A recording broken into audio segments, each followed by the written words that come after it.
이번 시간에는 법원의 판결에 대해서 같이 살펴보도록 하겠습니다. 법원의 판결 내용 안에는 예외적 기각 판결로서 사정 판결도 포함이 되는데요. 우리 교재에서는 사정 판결을 별도의 테마로 처리를 하고 있고요. 그다음 도의식 체계도에서는 아랫부분에 사정 판결에 관한 내용들이 포함되어 있습니다. 이 도의식 체계도는 다음 테마로서 사정 판결 때까지 같이 사용을 하도록 하겠습니다. 먼저 도의식 체계도로 전체적인 판결의 내용들을 확인을 하고 교재를 가지고 보도록 하겠습니다. 법원의 판결이라는 것은 무엇이 법인가를 판단, 선언하는 행위를 말한다라고 되어 있습니다. 그러니까 법원이 그 처분의 근거가 되고 있는 법이 의미하는 바가 무엇인지를 해석해서 그와 같이 해석된 법에 위반되는지 여부를 판단하는 것이기 때문에 무엇이 법인가를 선언하는 행위다라고 이렇게 정의를 할 수 있는 것이고요. 우리가 일반적으로 법원의 판결이라고 하게 되면 해당 심급을 종료시키는 판결로서의 종국 판결을 말하게 됩니다. 다만 위에 보시면 이제 중간 판결이라는 내용이 포함이 되어 있긴 합니다만 여러분들이 모르셔도 상관은 없는 내용입니다. 소송 진행 중에 쟁점이 된 중간 확인 사항에 대해서 심급 내에 진행하는 판결을 하게 되어 있습니다. 중간 판결을 할 것인지 말 것인지에 대한 판단은 법원의 재량 사항이기 때문에 중간 판결은 필수적인 사항은 아니라고 볼 것이고요. 원고와 피고가 서로 공격 방어 방법을 제출함에 있어서 일정한 쟁점 부분에서 계속해서 평행선을 달리는 경우에는 법원이 중간 판결을 하기도 합니다. 우리가 이제 얘기하는 판결은 종국 판결을 말하는 것이고요. 종국 판결은 소송 재판에 있어서의 소송 판결과 그리고 본안 재판에 있어서의 본안 판결로 구분이 됩니다. 소송 판결은 소송 요건을 구비했는지 여부에 대한 판단으로서 당해 소송의 적부에 대한 판단이죠. 소재기의 적법 또는 부적법에 대한 판단에 따른 결론이 바로 소송 판결이고, 소송 판결은 소송 요건을 구비한 경우, 즉 소재기가 적법한 경우에는 그냥 본안 판단을 진행을 하는 것뿐이며, 그 소재기가 부적법한 경우에만 각하 판결을 하게 됩니다.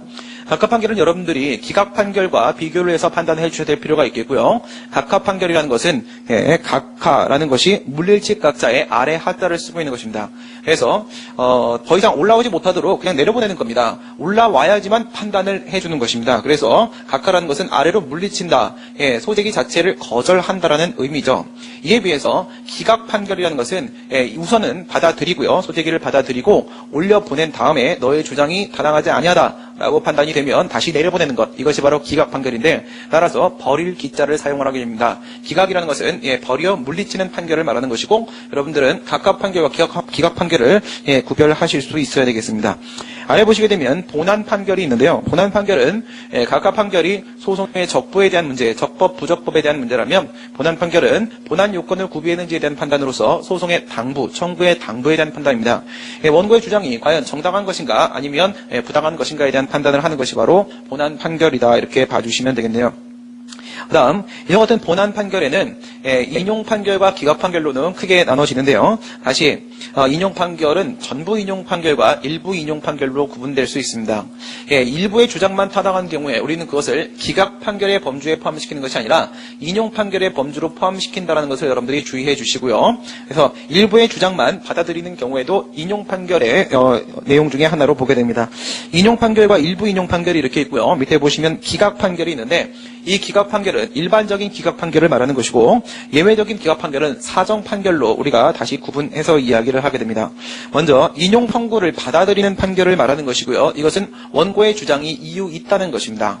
이에 비해서 일부 인용 판결이라는 것은 청구의 일부만을 받아들이는 판결을 말하는 것이고, 이것은 원고의 주장이 일부만 이유 있다는 것입니다. 기각 판결이라는 것은 그 청구를 받아들이지 아니하고 배척하는 판결을 말하는 것으로서 이것은 원고의 주장이 이유 없다라는 판결을 말하는 것입니다. 그 다음 인용 판결은 다시 크게 우리가 이제 소송도 형성소송 그리고 확인소송, 이행소송으로 구분을 하듯 여기서 판결 역시도 형성판결, 확인판결 그리고 이행판결로 구분해서 논의할 수 있습니다. 인용 판결은 형성판결, 확인판결, 이행판결로 구분이 되는데, 이 중에 형성판결은 취소소송에 해당을 하는 것입니다. 취소의 본질은 우리가 형성소송이라고 배운 바 있습니다. 취소판결은 행정소송법 29조 1항의 근거에서 형성력이 인정이 됩니다. 형성력이라는 것은 법률관계의 변동을 초래하는 힘을 말하는 것이고요. 인용 판결의 형성력이 인정된다는 것은 바로 그 소송이 형성소송이라는 것이죠. 그래서 취소는 형성소송에 해당을 하고요. 취소의 인용 판결은 바로 형성판결이다, 이렇게 볼 수 있습니다. 취소의 오른쪽에 보시게 되면 전부 인용 판결로서의 전부 취소 판결과 그 다음에 일부 인용 판결로서의 일부 취소 판결로 구분을 해놓고 있습니다. 여기서 일부 취소 판결이라는 것은 바로 변경 판결을 말하는 것이죠. 행정소송법 4조 1호에 따르게 되면 취소 또는 변경을 구하는 소송이라고 되어 있습니다. 여기서 취소가 바로 전부 취소, 전부 인용을 말하는 것이고요. 변경이 바로 일부 취소, 일부 인용을 말하는 것입니다. 여기서 전부 취소라는 것은 법률관계의 발생 또는 소멸을 의미하게 되고 그다음 일부 취소라는 것은 법률관계를 일부 변경시키게 됩니다. 여기서 발생이다. 전부 취소 판결이 법률관계 발생의 측면이 있다고 했는데요. 이것은 소의 대상이 허가 취소 처분일 때입니다. 허가 취소 처분에 대해서 취소 판결을 하게 되면 소급해서 허가 처분의 효력이 다시 회복되기 때문에 법률관계는 발생됩니다. 그러나 허가 처분에 대해서 취소 판결을 하게 되면 이때는 그 법률관계가 소멸됩니다. 허가 취소를 취소하면 그때는 법률관계가 발생하는 것이고요. 허가 처분을 취소하면 이때는 법률관계가 소멸되는 것입니다. 그다음 밑에 무효확인 소송도 형성 판결의 범위 내에 포함이 되어 있는데요. 이것은 무효확인 소송이 준형성 소송의 특징을 가지고 있다는 점에 터잡아 있는 거라고 생각해 주시면 되겠습니다. 그다음 이제 확인 판결 보시게 되면요. 우선 항고 소송 중에는 무효확인 소송과 부작위협 확인 소송이 포함되어 있고요. 여기서 무효확인 소송은 효력 유무에 대한 확인을 구하는 소송이고 부작위 위법 확인 소송은 부작의 위법 확인을 구하는 소송이라는 점에 있어서 무효확인 소송과 부작위 위법 확인 소송의 인용 판결은 확인 판결에 해당을 합니다.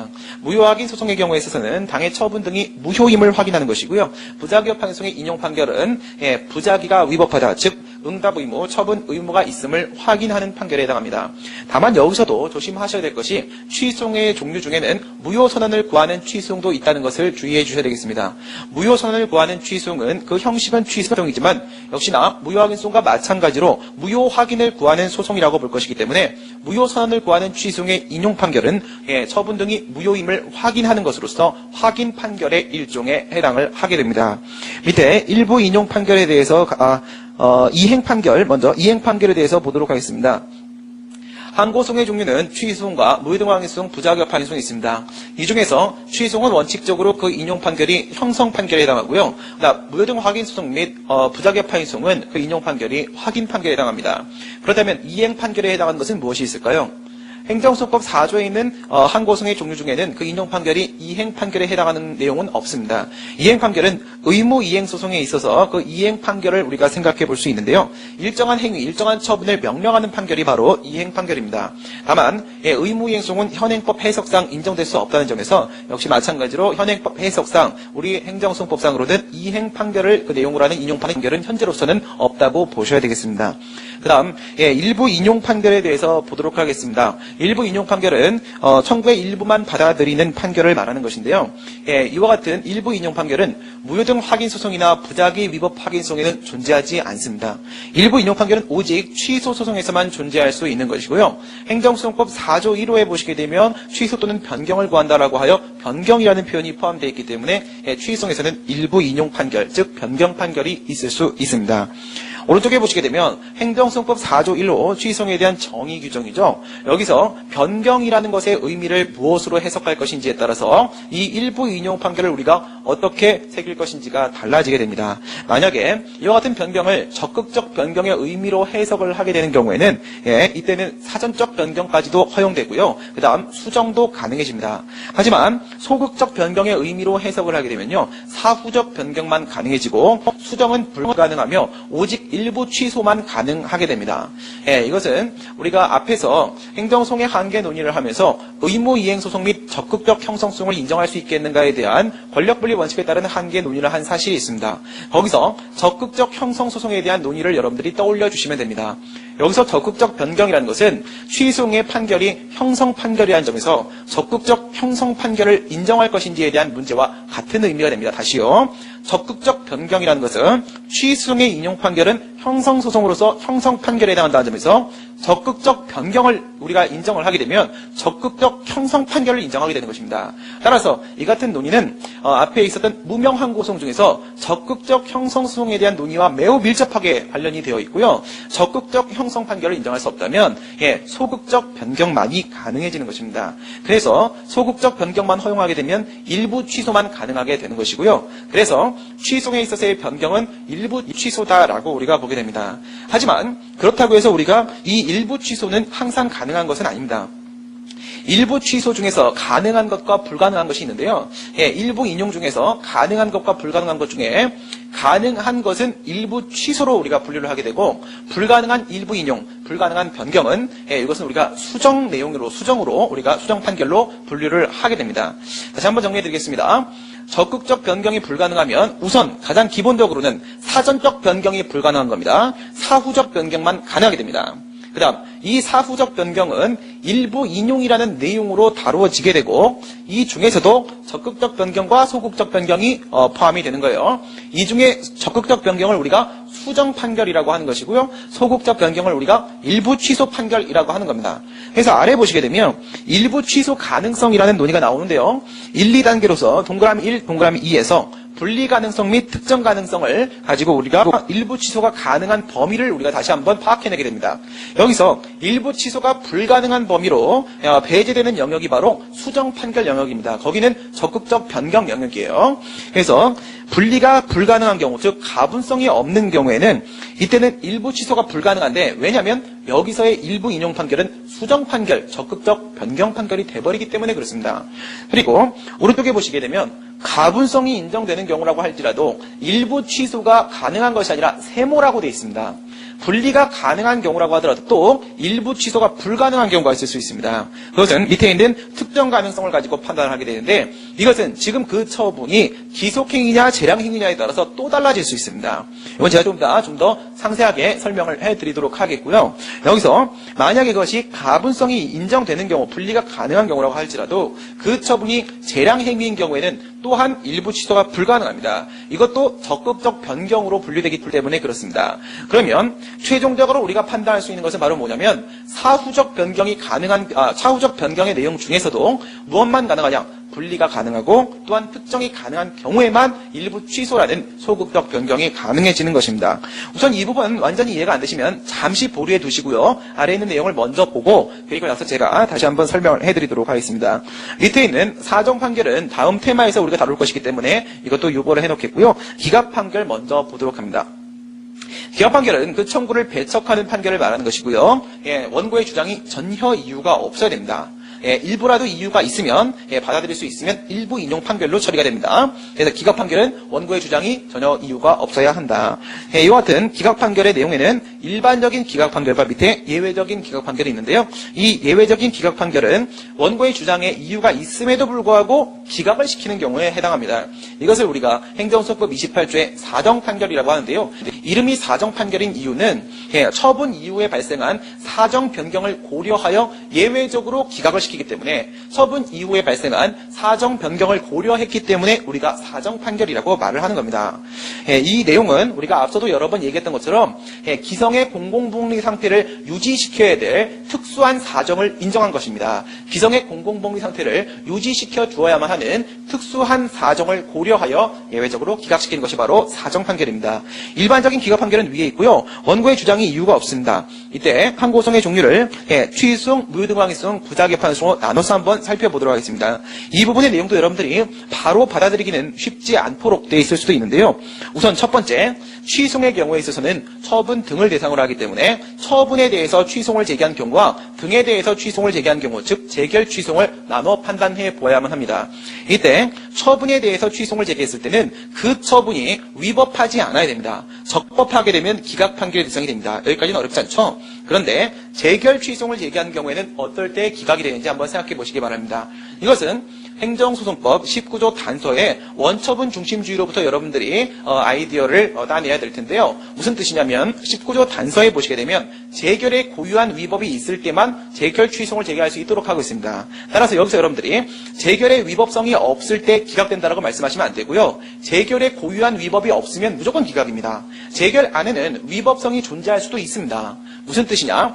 예를 들어서 여러분들 기각 재결의 경우 중에서 추가적 불이익이 발생하는 기각 재결을 한번 생각을 해보도록 하겠습니다. 우리 예전에 원처분 중심주의 논의했을 때 중에서 기각 재결이었던 상황을 한번 생각을 해보도록 합니다. 여기서 이렇게 징계처분이 있습니다. 징계처분이 있는데 파면, 해임, 강등, 정직, 감봉, 견책 이렇게 있단 말입니다. 그런데 여기서 만약에 원처분이 해임 처분이 나왔습니다. 원처분이 이렇게 해임 처분이 나왔어요.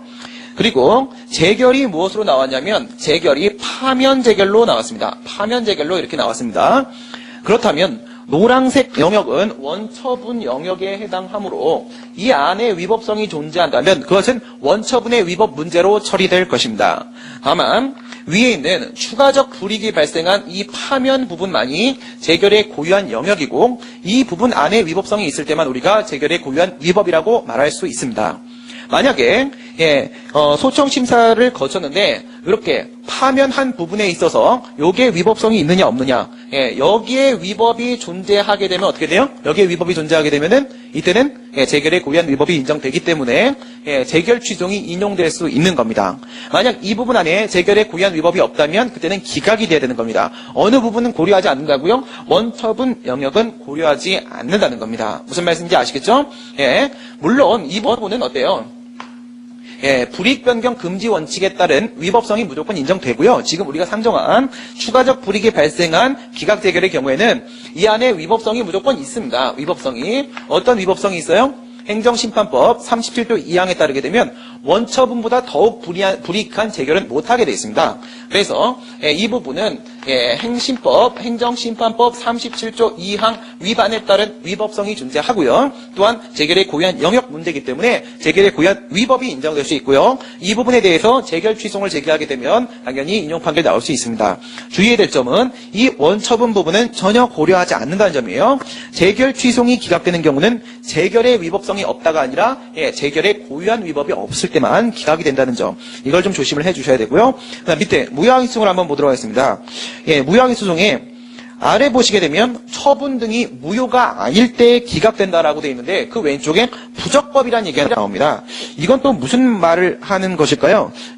첫 번째, 취소 소송이 적법할 때, 그 다음에 취소 소송이 부적법할 때를 이렇게 두 개를 비교를 해놓고 있고요. 그 다음 위에는 처분 등이 적법한 경우라고 되어 있고 아래는 처분 등이 무효가 아닌 경우라고 되어 있습니다. 이게 무슨 뜻이냐? 만약에 무효확인 소송을 제기했다고 하더라도 그 무효확인 소송을 제기한 시점에 취소를 제기했다면 이거 역시도 행정심판 전취주의나 아니면 제소기간을 준수했기 때문에 가능했던 상황이라고 한다면, 지금은 무효확인 소송을 제기한 거지만 if 취소를 제기했다면 그것이 적법한 상황이라고 한다면 이런 걸 왜 구분했겠어요? 우리 앞에서 무효확인 소송을 배웠을 때 이런 내용이 있었습니다. 무효확인 소송을 제기했는데 단지 취소 사유에 그칠 때 과연 취소 판결이 가능하겠는가? 이때 우리가 판례의 입장에 따라서 뭐라고 했어요? 무효확인 소송을 제기한 시점에 취소를 제기했다면 그것이 적법할 수 있었다면 어떻게 취소 사유에 그친다고 할지라도 굳이 소변경할 것 없이 판례와 같이 바로 취소 판결을 허용하자라고 했습니다. 따라서 여기서 이 경우는 어떤 경우예요? 이 경우 우리 처분이 이렇게 있으면 처분이 이렇게 있고 아래가 적법이죠. 그 다음 위에가 위법입니다. 그 다음 이제 정당부당 여기서 취소 사유고 그 다음에 여기서 무효 사유입니다. 물론 무효확인 소송이라는 것은 그 처분이 위법하고도 또한 중대 명백하여 무효라는 주장을 하는 것이기 때문에 여기까지 도달하지 못한다면 그것이 물론 위법하다, 비록 위법하다고 하더라도 기각시키는 게 원칙입니다. 기각시키는 게 원칙이긴 하지만 여기에 해당 사항이 있다고 하더라도 만약 적법하다면 어떻게 돼요? 적법하다고 하게 되면 취소 판결이 나올 수 있습니다. 그죠? 그래서 여기서 이 취소를 제기했다면 그것이 적법했다라는 전제가 나오는 순간 여기서는 무효확인 소송이 무효확인 판결이라는 인용 판결이 나올 것이고요. 그 다음 여기서는 취소 판결이라는 인용 판결이 나올 수 있습니다. 그러므로 취소이 적법한 경우에 기각이 되려면 오직 어디 적법한 경우에만 기각이 될 수 있습니다. 그러나 만약 밑의 경우 무효확인 소송을 제기한 시점에 제소기간이 도과된 상태에서 무효확인 소송을 제기한 거라고 한다면 이건 뭐예요?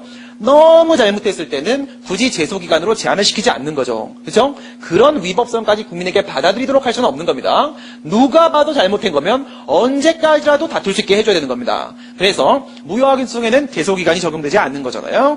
그러니까 제소기간이 있다고 해서 무효항의성을 제기한 상황이라고 하게 되면 취소이 적법하지 않기 때문에 어떤 영역은 존재할 수 없어요. 이 영역에서 인용 판결이 나오는 경우는 있을 수 없습니다. 이렇게 돼버리게 되면 무효항의성의 원칙 그대로 가는 겁니다. 원칙 그대로 가게 되면 무효 아니면 다 기각입니다. 알겠죠? 취소이 부적법한 경우에는 무효 아니면 다 기각이 돼버리는 것이다. 그 다음에 밑에 부작위법 항의성은 부작위가 위법하지 않으면 기각이 되는 거죠. 그러면 부작위가 위법하다는 것은 우리 부작위 위법 항의성 어떻게 배웠어요? 행정소송법 2조 1항 2호에 부작위가 성립하면 그 자체로서 부작위는 바로 위법한 처분이 되어버린다고 했습니다. 부작위가 위법하지 않아야만, 그죠? 부작위 위법 항의성은 결론이 부작위가 위법하지 않아야 기각이 됩니다. 부작위가 위법하지 않아야 기각이 돼요. 그 말씀은 다시 뭐예요? 이것은 이렇게 볼 수 있죠? 부작위가 성립하지 않아야 기각이 되는 겁니다. 부작위가 성립하지 않는다는 것은 부작위 위법 항의성의 핵심은 뭐였어요? 신청권이 부작위 위법 항의성을 관리한다고 했죠? 그 말씀은 바로 신청권이 인정되지 않으면 부작위 위법 항의성은 기각되는 것이다. 우리 이렇게 전체적으로 해석을 해볼 수 있습니다. 그 다음에 우리 일부 인용 판결의 내용을 우리가 다시 한번 보도록 할게요. 자세한 내용은 교재를 가지고 보고 먼저 시각적으로 한번 접근을 해보도록 하겠습니다. 우리 취소 또는 변경을 구하는 소송이 취소이라고 되어 있습니다. 이때 과연 변경이 뭔 변경이냐, 뭔 변경이냐 이렇게 한번 생각을 해보도록 할게요. 이 변경을 우선은 여러분들 아주 유연하게 생각하셔야 돼요. 변경은 일부 인용의 의미야. 이건 우리가 이미 거기다 의미를 부여한 거예요. 일부 인용의 의미야 이렇게 생각하지 마시고요. 그냥 변경이라는 그 자체로 받아들이세요. 그러면 변경이라는 것은요. 무엇과 무엇이 있을 수 있다? 사전적 변경과 그리고 사후적 변경과 이런 것들이 있을 수가 있습니다. 이런 것들이 있을 수 있죠. 그다음 이 사후적 변경 안에도 무엇과 무엇이 있다? 이 사후적 변경 부분이 바로 뭐예요? 이 사후적 변경 이 부분이 바로 일부 인용입니다. 이 부분이 바로 일부 인용이에요. 그러면 일부 인용이 과연 일부 취소야? 이런 말을 하기 위해서는 먼저는 변경의 모양부터 알아봐야 됩니다. 우리가 변경의 모양부터. 그 다음 이 사후적 변경에는 다시 무엇이 있느냐? 수정 판결이 있고요. 수정 판결이 있고 그 다음에 일부 취소 판결이 있다 이겁니다. 일부 취소 판결이 이렇게 있을 수가 있습니다. 여기서 이 위에 있는 거 사전적 변경과 수정 판결, 수정이라는 내용까지가 이게 바로 뭐냐? 이게 적극적 변경인 겁니다. 이게 적극적 변경이에요. 이 밑에 있는 거 이게 바로 소극적 변경인 겁니다. 이게 소극적 변경인 겁니다. 그래서 적극적 변경이냐 소극적 변경이냐 이걸 어떻게 끌어들였어요? 이거를 적극적 변경이다라고 했을 때 변경 이것도 취소의 판결 중에 하나이기 때문에 우선 이 변경을 어떻게 끌어들인다?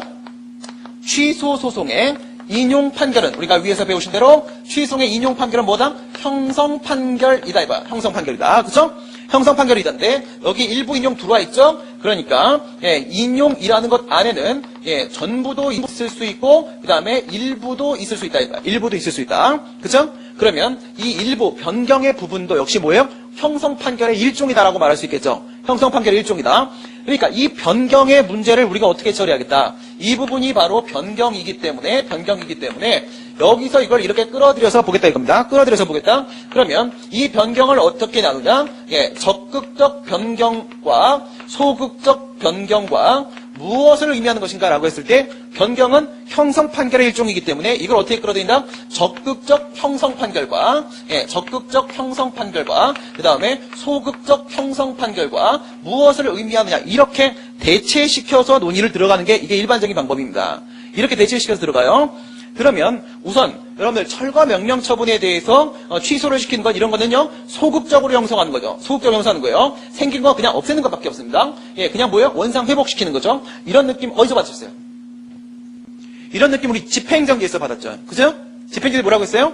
가처분은 적극적 가구제고 집행정지는 소극적 가구제 수단일 뿐이다. 집행정지는 소극적 효력밖에는 인정이 안 된다. 왜? 그 처분이 없는 상태로 원상 회복시킬 뿐이다 라고 했어요. 그럼 철거 명령 처분이 나왔는데 거기다 취소 판결한다면 뭐예요? 그냥 없는 상태로 없었던 상태로 되돌릴 뿐이죠. 이거는 당연히 소극적인 부분이에요. 그러면 이 적극적이냐 소극적이냐는 문제는 어디서 가장 첨예하게 대립할까요? 어디를 통해서 우리가 눈으로 확인할 수 있어요? 이사 유형에서 확인할 수 있습니다. 이사 유형을 보시게 되면 이런 경우 볼 수 있겠죠? 0이다. 그리고 권리관계가 1이다 이거예요. 그러면 0에서 1로 오게 되면 허가 처분이 나오는 겁니다. 수익적 처분이 나오는 거예요. 권리관계가 전진하는 거죠. 여기서 말입니다. 여기가 초기점입니다. 여기가 초기점이에요. 여기가 초기점인데 거부를 당했단 말입니다. 거부를 당했어요. 1로 거부를 당했습니다. 거부를 당했다고 했을 때 이 거부를 제거하고 이렇게 올리는 건 뭐예요? 이건 소극적 형성이죠. 소극적 형성이에요. 그런데 이렇게 가는 건 뭡니까? 이건 적극적 형성이죠. 그죠? 예, 그래서 이거는 소극적 형성이다. 이것은 적극적 형성이다. 여기서 여러분들 이런 생각하시면 안 됩니다. 재처분 의무에 따라서 행정청이 이렇게 재처분을 지금 재처분을 고려하는 게 아니에요. 법원이 직접 적극적으로 형성할 수 있겠냐. 지금 이런 얘기를 하고 있는 중입니다. 법원이 직접 적극적으로 형성하다. 법원이 직접 처분하다 이겁니다.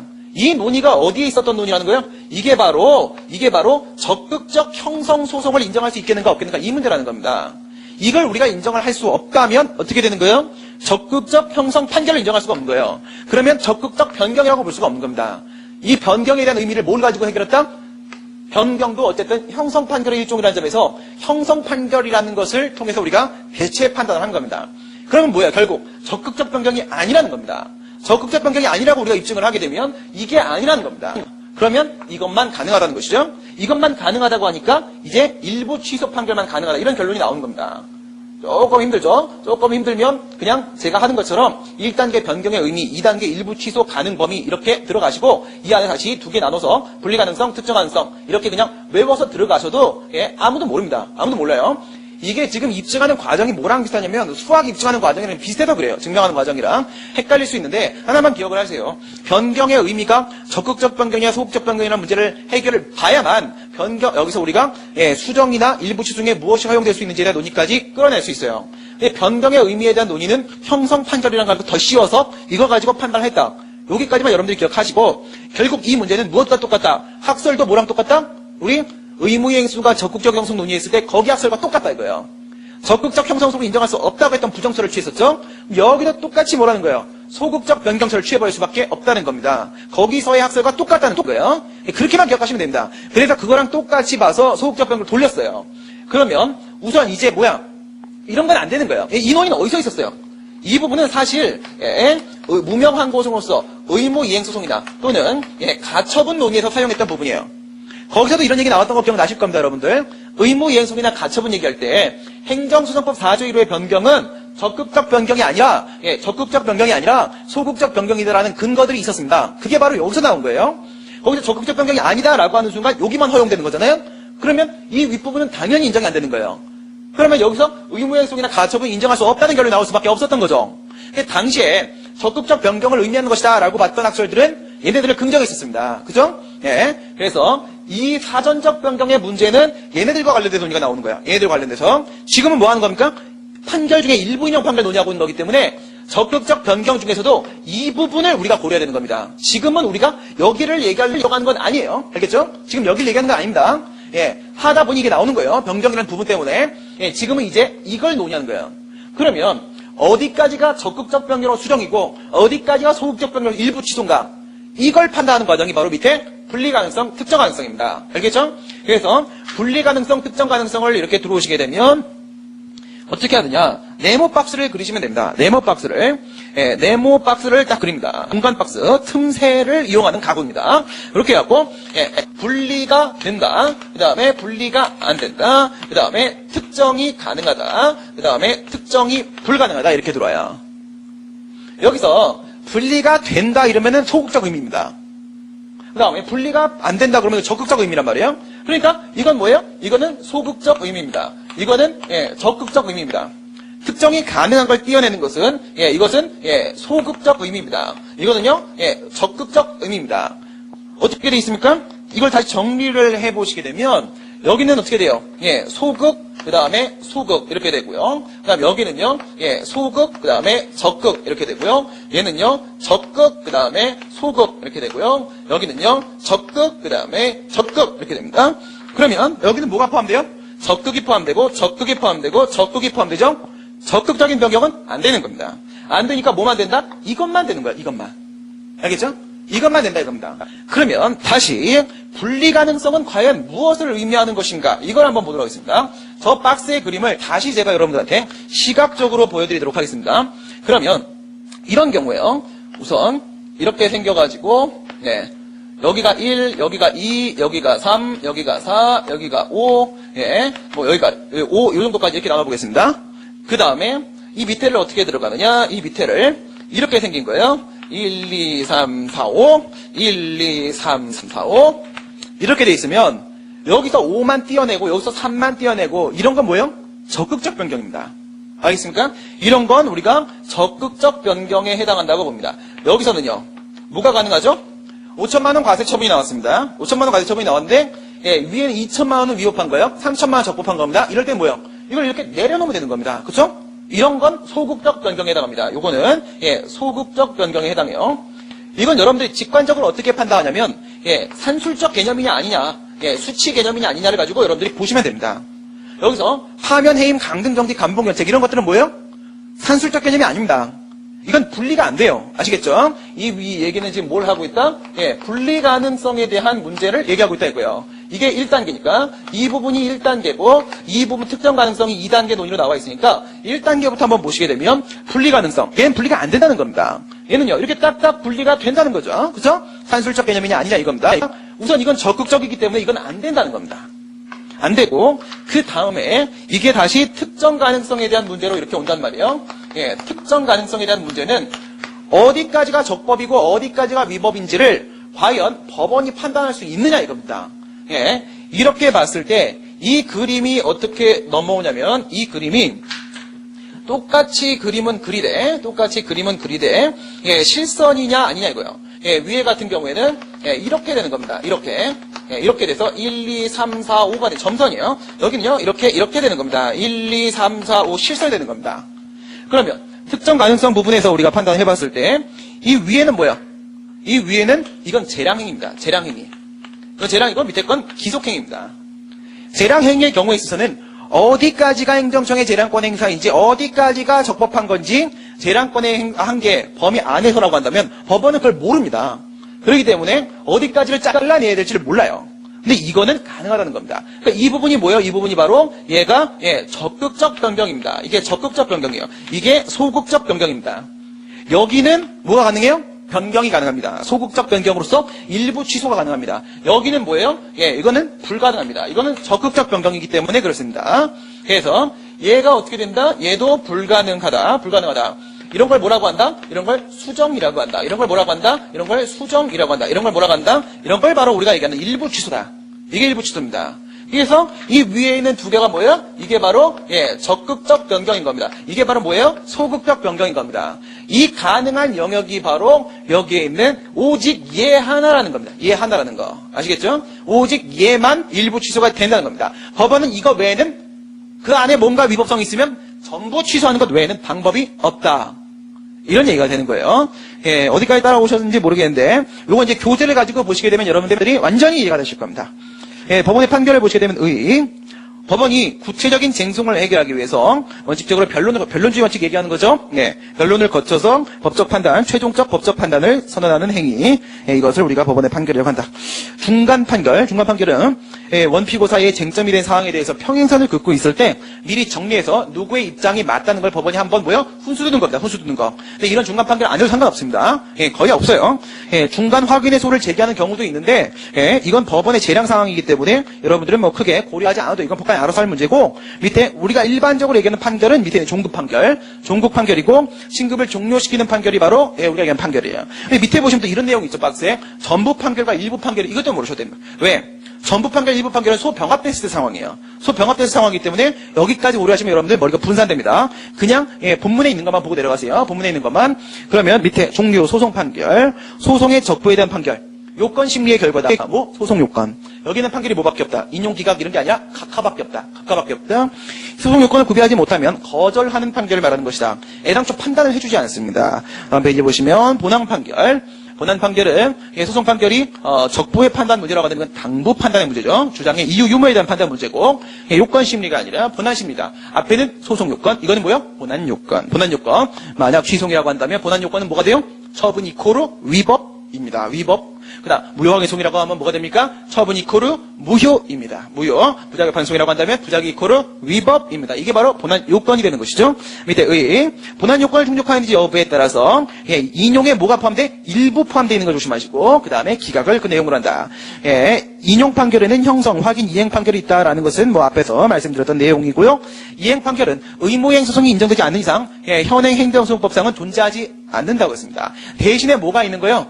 예, 거부 처분에 대한 취소는 재처분 의무나 아니면 간접 강제가 있어서 예, 그 같은 이행 판결을 예, 어느 정도 대신해 줄 수 있고, 그다음 무효확인 소송에 있어서는 뭐가 인정 안 됐었어요? 간접 강제가 인정이 안 됐었습니다. 재처분 의무만 인정되는데 입법 불비로 보게 되면 뭐 인정시킬 수 있고, 그다음 부작위 파기송은요, 여기는 간접 강제 인정됩니다. 재처분 의무는 아니에요. 한 번도 처분한 적이 없기 때문에 그냥 처분 의무입니다. 30조 2항을 38조 2항이 준용하긴 하지만 처분 의무고 간접 강제 인정됩니다. 그다음 기각 판결, 예, 배척하는 그 청구를 배척하는 본안 판결을 말하고, 사정 판결은 뒤에서 좀 더 자세히 보게 됩니다. 예외적인 기각 판결이라고 했어요. 예, 청구가 이유가 있는데 하지만 예외적으로 하는 기각 판결, 사정을 고려한다고 했습니다. 예, 특수한 사정을 고려한다. 그다음 여기서 일부 인용 판결, 이제 여기서 요게 핵심이죠. 일부 인용 판결이라는 것은 원고의 주장 중 일부만이 이유가 있다라고 해서 부분적으로만 인용하는 판결이다. 이거 기각이라고 하지 않는다고 했습니다. 일부 기각이 아니에요. 예, 처음 공부하시는 분들 이런 질문 많이 하시는데, 일부 인용이 있으면 일부 기각이 있지 않습니까? 뭐 이런 얘기 하시는 분들 계세요. 일부 인용과 일부가 기각은요, 뭐 예를 들어서 얘가 이렇게 주장을 했는데 이만큼 인용하고 예, 이만큼 기각했다. 또는 예, 이만큼 인용하고 예, 이만큼 기각했다. 그러면 이게 이 부분이 뭐예요? 일부 인용된 거예요? 이 부분이 일부 인용된 거예요? 그럼 이 밑에 부분이 일부 기각 아닙니까? 그렇죠? 일부 기각인데 일부 인용과 일부 기각 실체가 하나인데 두 개를 우리가 분리해서 논의하면 안 되겠죠? 그렇죠? 예, 인용 부분으로 들어가는 겁니다. 인용 부분. 왜? 소재기는 인용되려고 제기하는 거니까 인용에다가 방향을 맞춘 거예요. 예, 일부 기각은 일부 인용의 다른 이름입니다. 그래서 일부 기각이라는 건 없다. 그 다음에 일부 취소 판결. 이건 뭐예요? 소극적 변경으로 보기 때문에 예, 소극적으로 일부만 취소하는 것, 여기까지가 끝이다. 여기까지만 허용된다 이거예요. 변경은. 변경의 의미 보시면 행정소송법 4조 1호의 변경의 의미를 뭘로 볼 것인지에 따라서, 예, 뭘로 볼 것인지에 따라서 모두 예, 여기서 일부 인용도 어디까지 허용할 것인지가 달라지는 거예요. 변경을 적극적 의미의 변경으로 보는 순간 사전적 변경도 허용되지만 일부 인용에서는 수정이 허용될 수 있는 겁니다. 예, 변경을 소극적 의미의 변경으로 보게 되면 사전적 변경은 고려할 필요도 없고 수정도 안 되는 겁니다. 그렇죠? 그래서 변경의 의미부터 먼저 보는 거예요. 변경의 의미. 그런데 이거는 취소의 인용 판결 중 일종 아니겠습니까? 그렇기 때문에 형성 판결의 문제로 대체해서 검토한다 이거예요. 형성 판결의 문제로 과연 적극적 형성 판결을 허용할 수 있겠는가? 소극적 변경설, 적극적 변경설이 이렇게 있는데 이건 뭐랑 똑같다고 했어요? 적극적 형성 소송 논의랑 똑같은 겁니다. 알겠죠? 예, 적극적 형성 논의랑. 그래서 판례를 보시게 되면 이게 행정소송의 한계 적극적 형성 그 판례 같은 번호예요. 알겠습니까? 뭐라고 하고 있어요? 법원이 새로운 내용의 행정처분을 직접 할 수는 없다. 예, 행정처분을 직접 행하도록 하는 적극적 형성 판결을 구하는 소송은 허용되지 않는다. 이게 적극적 형성소송과 같은 판례입니다. 그래서 밑에 검토 보시게 되면 거기서 우리가 적극적 형성소송을 부정했던 거랑 같은 논거로 적극적 변경을 부정해버리면 되는 거예요. 알겠죠? 같은 이유로. 그러면 뭐가 돼요? 소극적 변경이 됩니다. 이게 소극적 변경으로 왔으면 일부 인용이라는 테두리 안에서 얘기하는 거예요. 일부 인용이라는 테두리 안에서의 적극적 변경과 소극적 변경은 수정과 일부 취소의 문제로 넘어가는 거예요. 알겠죠? 수정과 일부 취소의 문제로 넘어갔고, 밑에 판례 보도록 합니다. 판례. 적법하게 부과될 정당한 세액이 산출된 때에는 그 정당한 세액을 초과하는 부분만 취소해야 될 것이며 전부 취소하는 것은 아니다. 무슨 판례라고요? 소득세, 양도소득세, 과세처분 판례입니다. 이쪽입니다. 예, 이쪽이에요. 그러니까 예, 초과한 부분이 만약에 3천만 원 초과한 부분이다.